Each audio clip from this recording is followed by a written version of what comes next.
if there was anyone who wasn't convinced yet about the power of audio, you just need to look at, the trends of the last several years with podcasts, how much they have exploded and how Mm-hmm. much people are paying attention to that, even for long form content.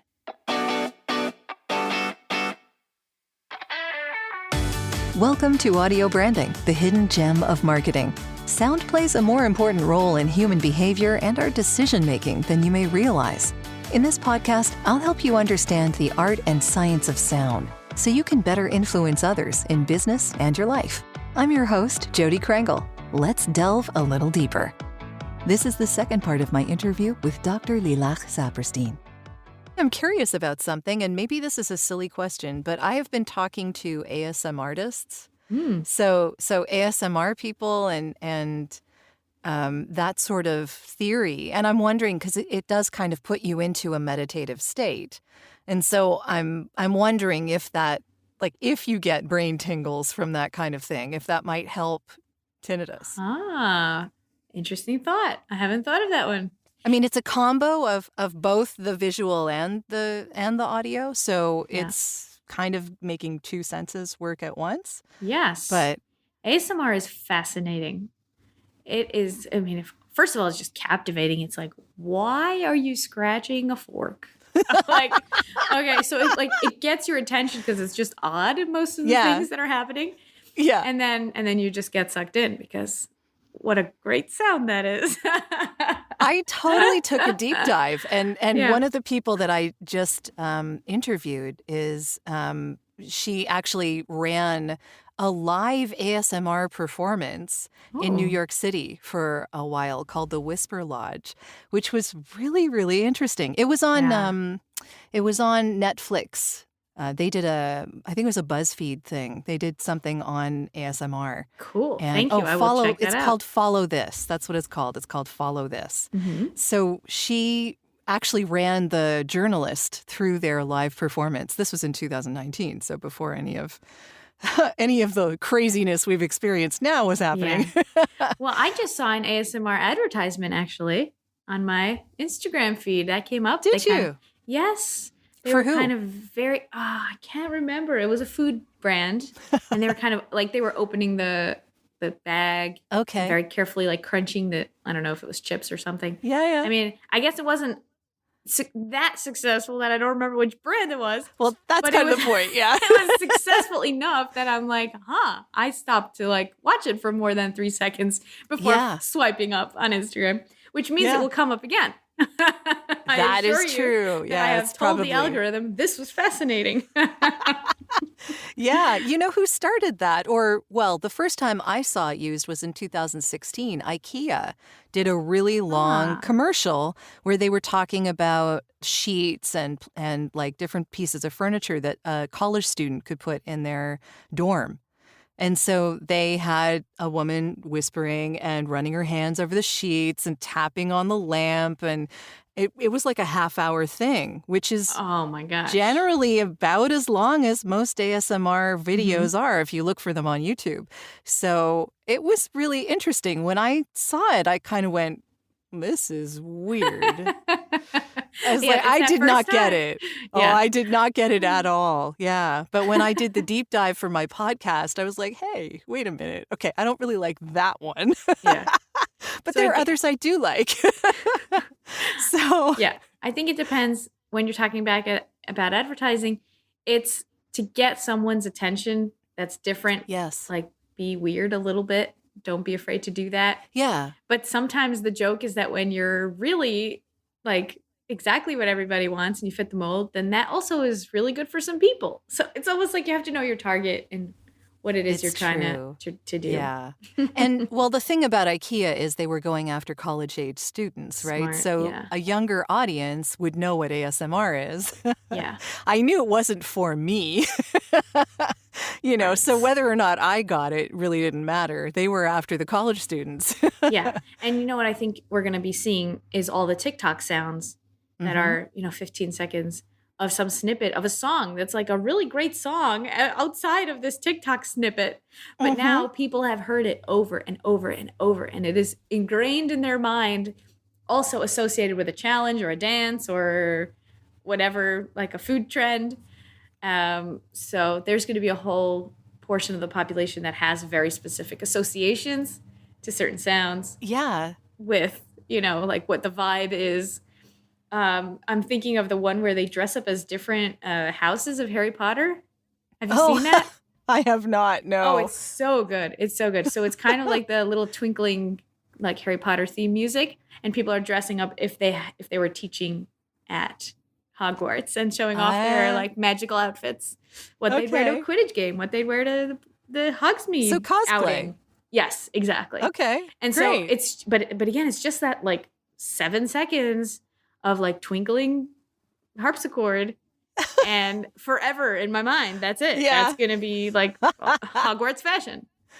Well, so I have a question for you based on that then. I'm curious if you heard a song that you were hearing over and over again for 7 seconds that you happen to like. Would you go look for it? Would you want to hear the whole thing or does it matter? You know that it recently, one of those like popular TikTok songs came up on my Spotify. And I was like, wait a minute, there's the rest. Like what happens next? The next bar. Yeah. So I didn't go looking for it. But when it showed up, I was like, oh, so maybe that's a thing. Like go and find the next 10 seconds of that same audio and use that. Yeah. I don't know. Yeah, but it's definitely a phenomenon. Yeah.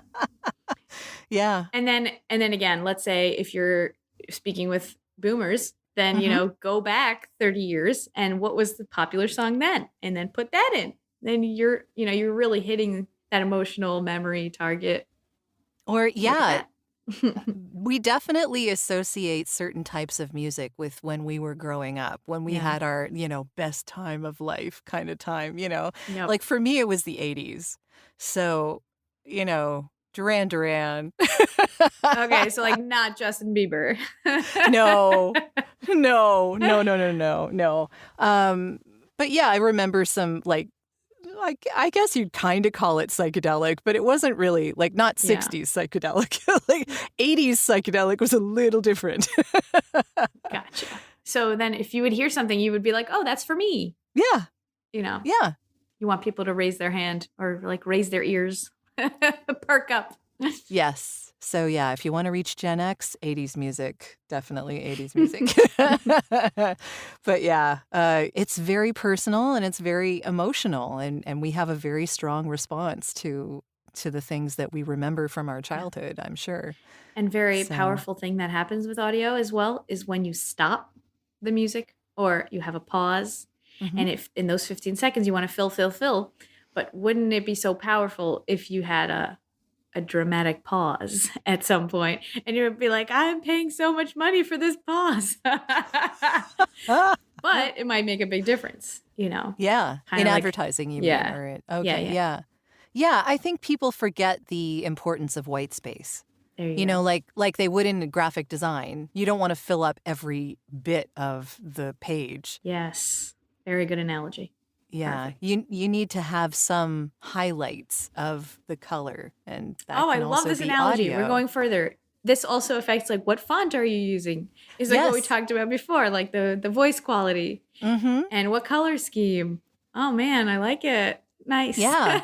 Well, I mean, the reason that I started this podcast in the first place was because as a voice actor, I was seeing a lot of companies were paying a huge amount of attention to the logos and the colors and the fonts. And they were thinking about the emotional response of those, certainly, but they weren't paying at all attention to what they sounded like and whether or not it matched what they looked like.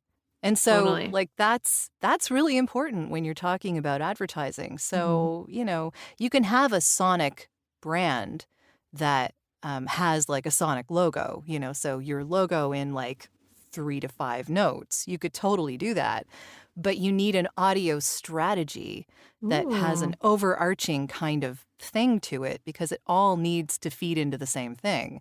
Who are you? Who do you want people to see you as? Wow. And put that in your branding. Yeah. Yeah. I mean, because it's not just visual. And because, like, I know that you're right with me on this, we know how important audio really is. and how deeply it reaches us and how it touches us in an emotional manner.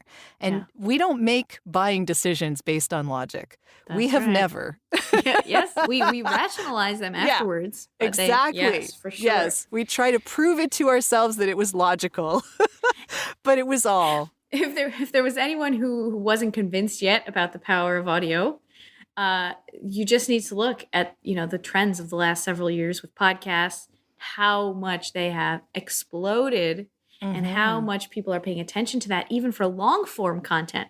So until now, we've been talking about this 15-second bit, but even now you have more of the sponsored bits in podcasts where you let the podcast host read. So people already trust this person because they're coming to listen to them. They come to their 30+ minute show, up to, an hour even.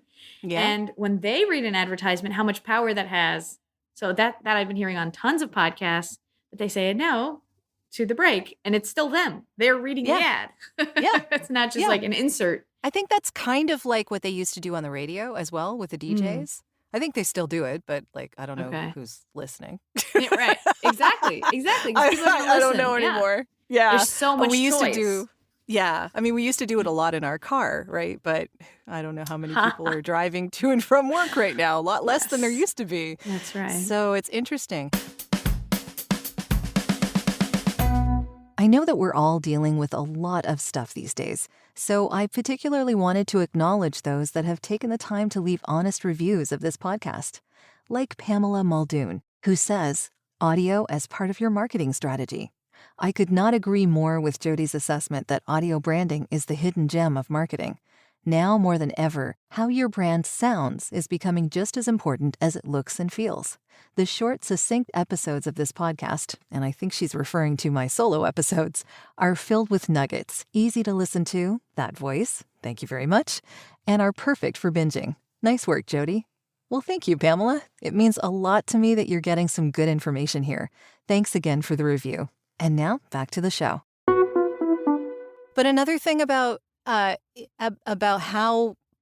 the audio is so important, and podcasts in particular, is because you can do other things while you're listening. Yes. So because we like to multitask, it's very hard to watch a video and do something else at the same time because you're going to miss what's going on in the video.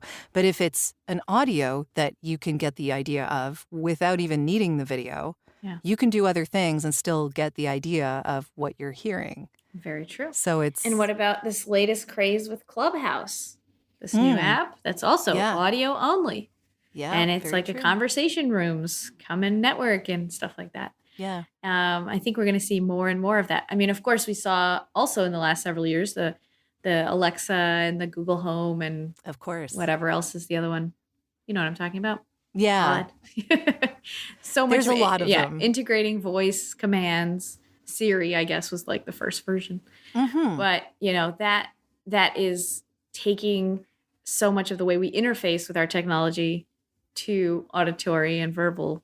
It's true. So it's happening. It's not like coming. It has happened. Yeah. And the really interesting thing with those like Google Home and Alexa and all of that kind of thing is that not only are you only hearing, you're only speaking and then getting a response from the unit and it's doing what you want, but you had to tell it what to do. It was a speaking thing, not a typing in thing.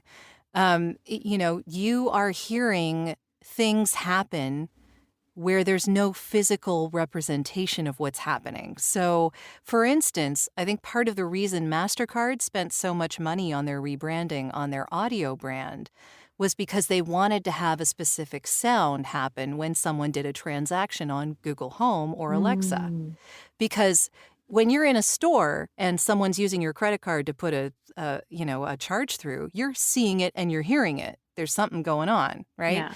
But when you're doing some kind of a transaction on a unit like Alexa or Google Home, there's no reference. There's no, so you need to hear that sound in order to know that your transaction went through successfully.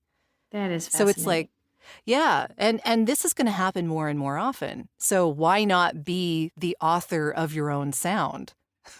Ooh, very true. Yeah.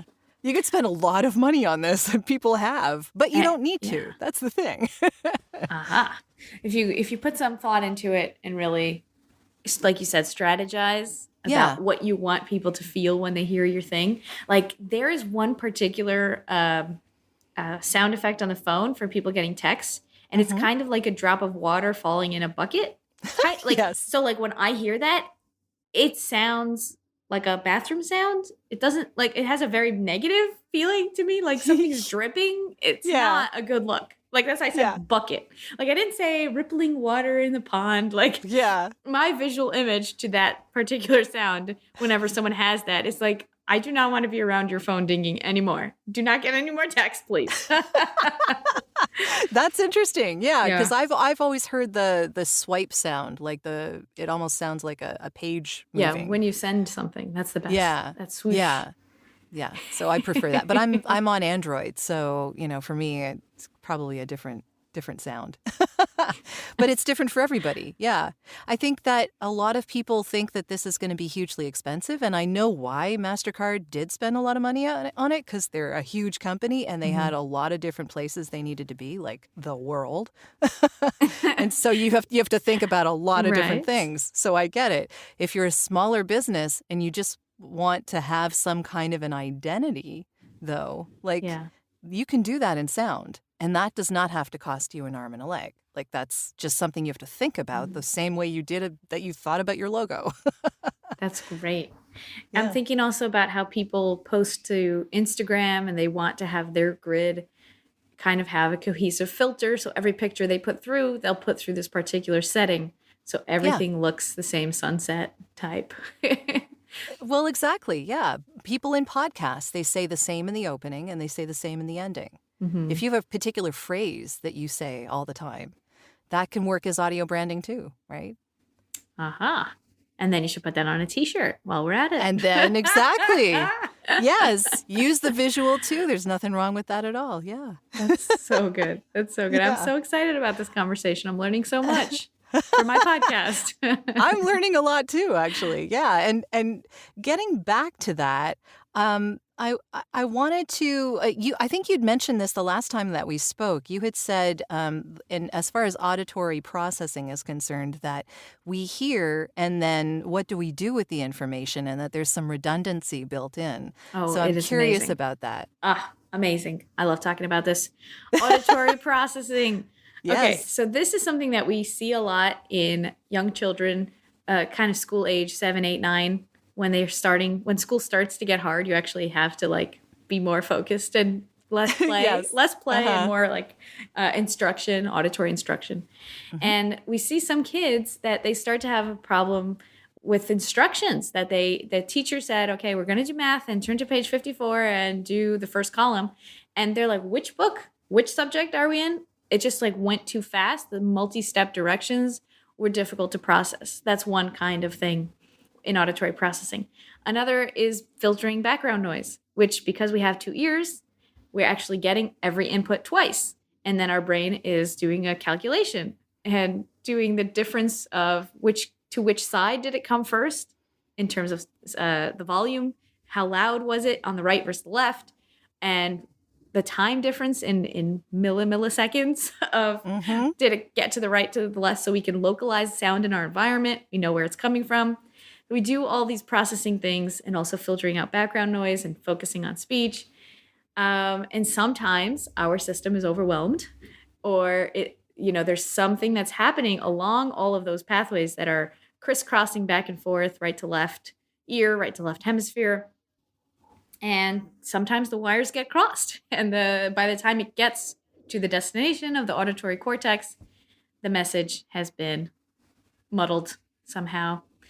And so we see that sometimes in those children. We have ways of assessing that and ways of also offering treatment and strategies to help them develop.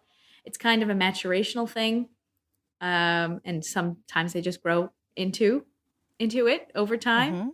And it also happens to people when they get older, when everything kind of slows down. We talk about the elderly that, when you were young, you can get out the door in 10 minutes, you get dressed, you get everything you need. And then when you're older, everything just takes a little more time. You got to put one shoe on at a time and one button at a time. So things just go slower in general. So it happens as well with auditory processing. And people get very frustrated when there's hearing loss. And then they kind of get hearing aids. And then it's still hard, even with the hearing aids, because they're not a cure. It's an aid. It's there to help. Yeah. It's there to make the things louder. But it's not affecting the processing speed. It's not affecting the clarity. And those are things that are higher order processing, not just in the ear. So a couple of questions in this. And one is a child sometimes misdiagnosed as having ADHD if that's really the problem? Absolutely. Yes. Yeah. This is a differential diagnosis that we definitely take that into account. Okay. And usually people do both assessments kind of with a neuro psychologist to do the ADHD, and sometimes they have both, which is also possible. But we can definitely see if there's specific difficulties and areas of weakness in the auditory processing and that are different than the kind of hyperactivity and impulsivity that's more on the ADHD side. Okay, so I was curious about that. Good question. That was a good answer.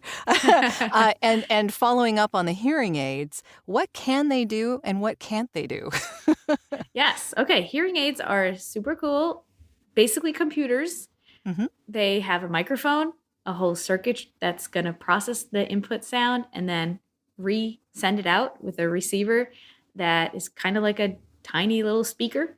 So in that whole system, you've got the microphone, the chip, and then so it's basically going acoustic to electric back to acoustic. Okay. And in between there, it's processing the sound specifically programmed the way that a very good licensed audiologist will program what they need for their hearing. And so that's going to make the soft sounds louder and loud sounds not any louder, even sometimes cut those off, like do all these different things to make it comfortable and audible. And we can also help a bit with the clarity, but that also depends, again, on how their system is still functioning with those high frequency sounds. So we can amplify things, but it doesn't necessarily make them clearer for everybody. Yeah. And that is one of the biggest complaints. I can hear you, but I don't understand you. So that's why when you're talking to someone who has a hearing aid, you do not assume, oh, they have a hearing aid, so they should hear everything. No, you still have to come close, let them see your face, have good lighting, slow down, enunciate. And another big tip is to rephrase, because if you just repeat the same thing, they might be missing those sounds every time you say it. So if you say, I went to the beach, but they're missing that CH, so they don't know what you're talking about. So just say, I went to the boardwalk, or we went down to the lake or the shore or whatever. Like change up the word so that maybe they could pick up on the message rather than, it's very frustrating for people on both sides of any interaction when there's misunderstandings. Yeah. To take on some of that empathy, as hard as it is for you, that's how hard it is for them. Mm-hmm. Yeah, that's very good advice. Yeah. I like the rephrasing. Yeah, that's a very good point. I didn't even think of that one of those words might just be unable to be figured out and change it. Yeah. It's a problem when it's like the name of your friend and they're like, I don't know what you're saying. Yeah. But you know, the tall one. You're a little stuck there. Yeah. Yeah. But I gather it's a very individual process of figuring out what exactly your hearing loss is. That's right. And there's a lot of counseling, which is my favorite job. Part of the job is the counseling to say, here's what we're working with, and here is how you can help yourself and your family and get your communication better. Because it's not like, okay, somebody has a heart condition. Here's the medication you take. See ya. You know what I mean? It's not like that. It's really about your place in the world and your connections and your interactions, people who are working still, for their job and what accommodations they might need at work, or students in university or in school. Mm-hmm. So there's a lot that goes into it. And very emotional, too. I mean, we already just had a whole big thing about how sound is emotional for us. The loss of it is going to be emotional, too. Absolutely. It comes with a whole slew of emotions, and that needs to be addressed, too. We can't just skip that step. Actually, my expertise and my coaching practice is for parents of children who are diagnosed as deaf or hard of hearing, and what that means for them now as parents of this child. How do they support their development and their education and their social life and their own, as the parent, their own grief, their own confusion about what to do and what's right. That is something that I am very, very passionate about. It's great to have an advocate. Yeah. Exactly. Definitely they need someone on their side to help them figure it out.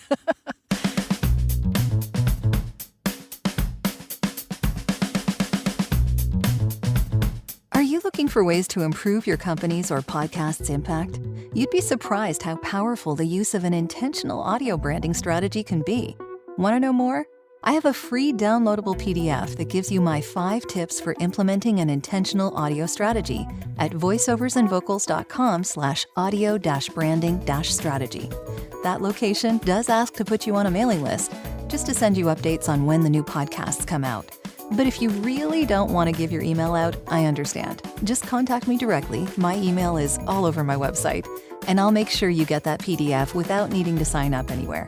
If you do sign up, though, you also get access to a resources section called The Studio, where I have videos, white papers, and PDFs, discounts from my guests, and snippets of audio from my guests that no one else gets to hear. So maybe it's worth your while. Totally up to you. And of course, if you're looking for voiceovers, you can get in touch with me about that too. Now, back to the podcast. So is there anything else that you want people to know? Maybe something about how to protect themselves from hearing loss, or how to emotionally deal with maybe the fact that they aren't hearing as well as they used to? Yes. Okay. I would like people to take away from this conversation really the power of your auditory sense, your hearing, and use that, put it in your toolbox of things that you can use. I think a lot of us have this thoughts about, like we said before, stretching, going outside, being in the sun, taking a bath, journaling. Like, what are all those tools? Add to that toolkit calm, relaxing music, or, some sounds that you enjoy. Or even just silence, peace. That's right. Yeah. Definitely. But kind of pay attention to that. The same way you are going to make a beautiful, fancy meal and you're going to use your sense of taste in a joyful, happy way, then take some of that energy and also put it in your auditory world. And think about the words that you listen to. What are like you said, the input. We're always constantly listening to things. What podcasts are you listening to? Whose voice are you letting in? Because that has a lot of power. Yeah. Let alone how you talk to yourself, your own inner voice. That's important too. That's true. Yes. And when we don't give enough credit to that. If we're bad to ourselves in our own head, that's, oh my gosh, got to do something about that. Yes, it's very important. We're all working on that.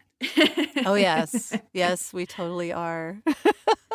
To know that if there's any question, if you ever have a question about your hearing or your balance or tinnitus or any of that, there's a place for that. There's an address to go to and not feel like, oh, my doctor doesn't know anything about this. Because actually most medical doctors don't have a lot of training in this area. So see a specialist, see an audiologist, and get yourself, all the support that you deserve. Well, I was going to ask you how people can reach you. Oh. And how to get a listen to your podcast. Thank you. So I would love to hear from you. My favorite place to hang out is on Instagram at All About Audiology Podcast. That is also the name of my podcast, All About Audiology. And you bet that we talk about hearing and communication and connection and how it matters to your life. So that's at allaboutaudiology.com, on Facebook, on Instagram. And yes, I would love to hear it. And tell me that you heard me on Jody's podcast. I'd be like, hey. Now we can talk about ASMR. That'd be great. Sure. And you have a practice as well of your own, right? So yes. How would people see you there? Yes, this is an online practice. You reach me the same through the All About Audiology podcast. And right now I'm working mostly with parents of children with hearing loss, as well as people suffering from tinnitus and how to manage that. Great. That is very good information to know. Thank you. Well, thank you so much for being on the show. I so appreciate it. So fun. Yeah. I learned a lot. Thank you for having me. Yeah. Thanks.